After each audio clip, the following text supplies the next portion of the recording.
After a significant delay, the November edition of the FHA Single Family Production Report was released earlier this month.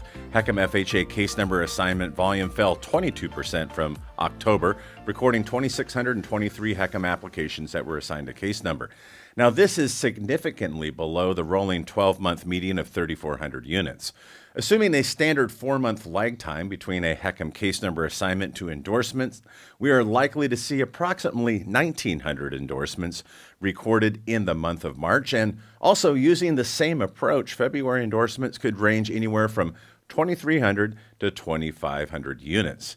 That said, anecdotal reports across the nation show that many reverse mortgage originators are seeing a significant uptick of interest in reverse mortgage loans, both to HECM and proprietary, and that's resulting in more proposals and applications in the month of January.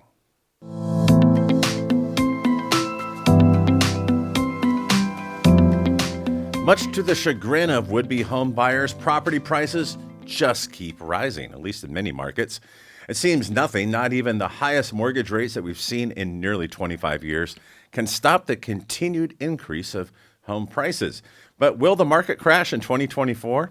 Well, prices increased once again in December, according to the National Association of Realtors, or NAR, and they're reporting that median existing home prices were actually up 4.4% over 2023, and that's the 6th month in a row of year-over-year increases. And another reflection of ongoing increases, the S&P CoreLogic Case-Shiller Home Price Index had also increased, but for 9 consecutive months before it finally inched down in November of 2023, and the drop is only a minuscule 0.2%. Will we have a housing crash in 2024? Well, Bankrate says so much for the idea of a housing recession. Perhaps that would have reversed some of the price gains we've seen in recent years. The U.S. housing market had actually began to slowly decrease home prices in 2022, and home prices seemed actually poised for a correction. But something strange happened along the way. Home values actually began to increase again. National Association of Realtor data shows that the median sales price of existing homes are still remaining at record high in many markets.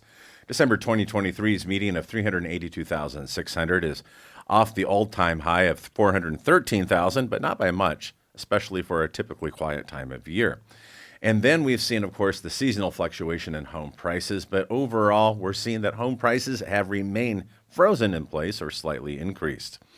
The housing recession is essentially over, says Lawrence Yun, the National Association of Realtors chief economist. He says that home values held steady even as we saw mortgage rates soar up to 8% last October, reaching their highest rate in more than 23 years.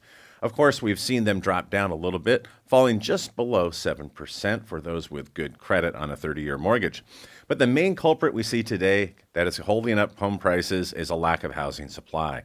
Inventories remain tight, with NAR's December data showing only a 3.2-month supply of housing.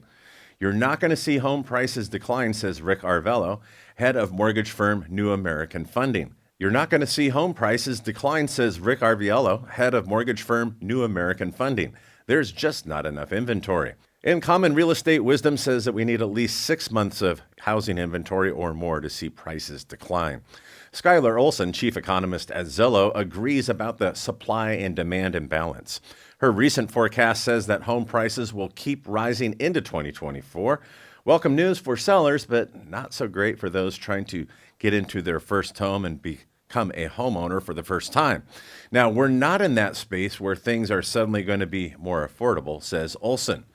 Now, if we rewind a little bit back to 2005 and 2007, we saw the housing market looked really frothy just before home values tanked, but we had a very unique set of circumstances at that time. When that real estate bubble burst, when we saw the housing market crash, we also saw the global economy plunge into one of the deepest recessions since the Great Depression. But now that the recent housing boom has been threatened by skyrocketing mortgage rates and also a potential recession, Bankrate's most recent expert survey puts the odds of 45% that we're going to see a housing crash in 2024. I always like to warn you, our viewers and listeners, that any of this could change very quickly should we have a black swan economic event. Now, taking this all into account, housing economists and analysts agree that any market correction is likely to be modest. No one expects to see a huge drop in prices on the scale of declines that we saw during the Great Recession and housing crash of 2008.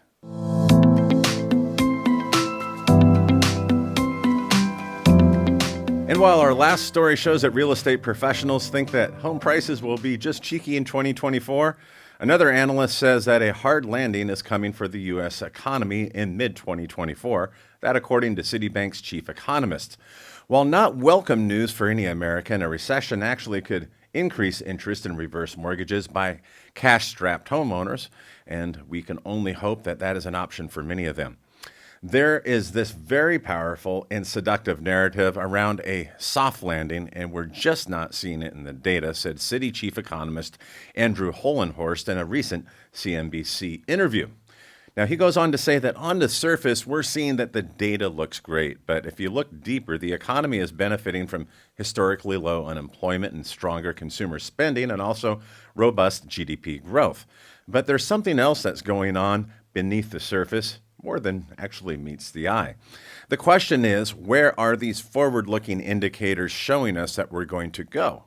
Where are they pointing, says Hollenhorst?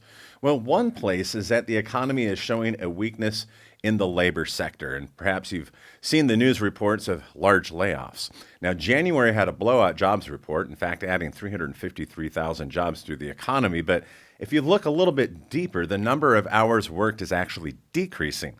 The number of full-time workers also decreased, and sectors such as the restaurant industry have actually stalled out on their hiring. That shows a slowdown in consumer spending. That's the key to the economy. What happens in the labor market, Hollenhorst said. If the unemployment rate stays low, people continue to spend and the economy holds up. But if that unemployment rate begins to rise, which we think it will, that is the sign that we're going to have more of a material decline in the U.S. economy. Hollenhorst also said that inflation is still too high. This week's CPI data did show a higher than expected uptick in monthly inflation, which dragged stocks lower last Tuesday. Credit card delinquency rates are also increasing. Top economist David Rosenberg said that consumer credit default cycle has actually already arrived, with 1 in every 12 credit card holders already missing their payments. And also, the consumer weakness is exposing itself in one particular area: retail sales numbers. Thursday's release showed a significant decrease in activity, posting just a 0.8% decline in the month of January. So there's two camps, obviously. Some say that the Fed has achieved its goal and will, in fact, achieve a soft landing where we bring down inflation without driving up unemployment and putting the economy into a recession. Others says not so fast, because there are several other indicators that we have not even reviewed today that do, in fact, point to a recession, and we'll revisit those here in a future episode. Thank you for joining us for another episode of HECMWorld Weekly. Good to be back after a one-week break.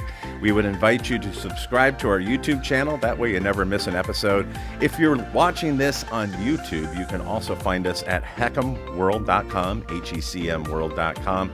And we also have an audio companion broadcast. Actually, it's been going since 2007. You can find us on Apple Music, Spotify, and Podbean.